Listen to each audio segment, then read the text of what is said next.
What's going on, guys? Justin Jones here, and on today's episode, we're going to be lighting an interrogation scene. We have a ton of amazing lights from Aputure that we're using today. We're using the Sidus Link app. We're shooting lights through fans. It is epic. Check this out.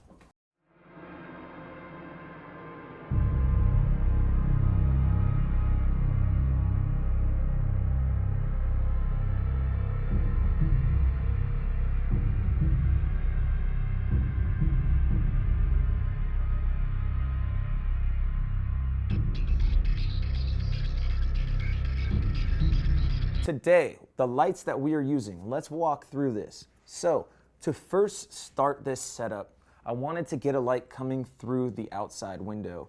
I'm always looking for natural light sources and practicals to mimic lights off of.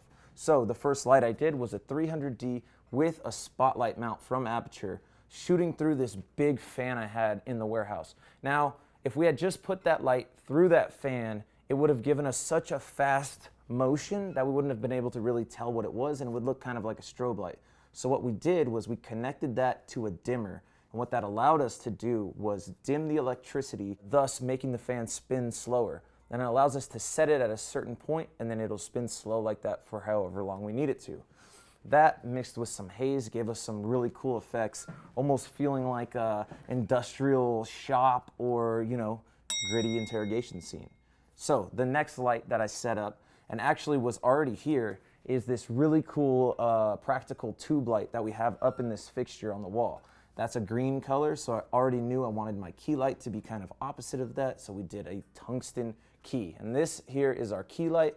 It is a practical that was also here. What we did was we lowered it down a little bit into frame so that you could see it and we knew exactly what was keying our talent. Now, this light was going to far side key our talent on this side, and it was also going to far side key on that side. And then when we moved into our close-ups, we just had to add a little bit of bounce on the table to really fill them in. So the next light in the setup is going to be this Nova that we have just barely peeking over the wall. And what that was doing is just kind of bringing up the ambience in the scene, making sure that the shadows weren't too dark and we weren't losing any information. We checked the histogram, made sure that those levels were where we needed them, and we moved on.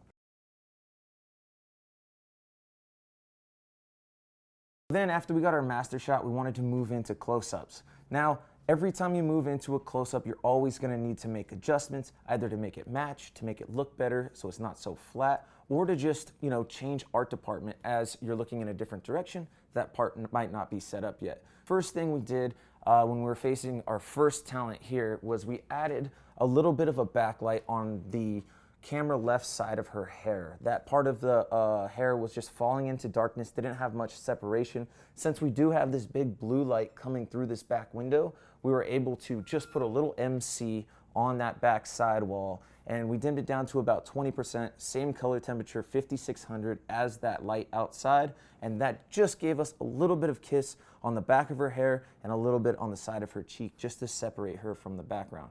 That was really all we needed to do on that side. Now, let's go ahead and flip over to our other girl, Lana. So now, in Lana's case, the background was very plain. We had a flat wall, which had nothing but a little bit of texture, and then we had some lockers. So what we did was we brought in some art, we brought in this big cabinet, we brought in some test tubes and whatever, and just filled it just to give it some business back there, which made it a little more busy and really sold the location we're in is a real place, and that it's not only in one direction, but it continues all the way around.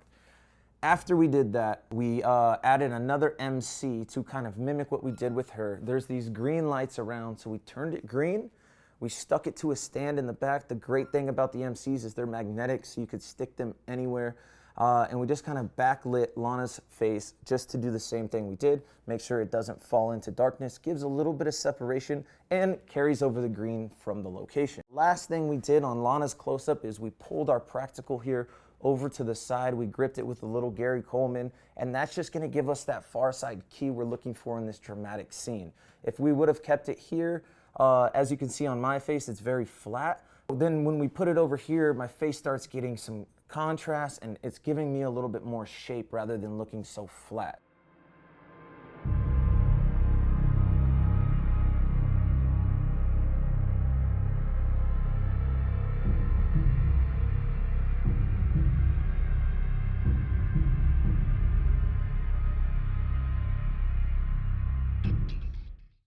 As for this scene, I think we killed it.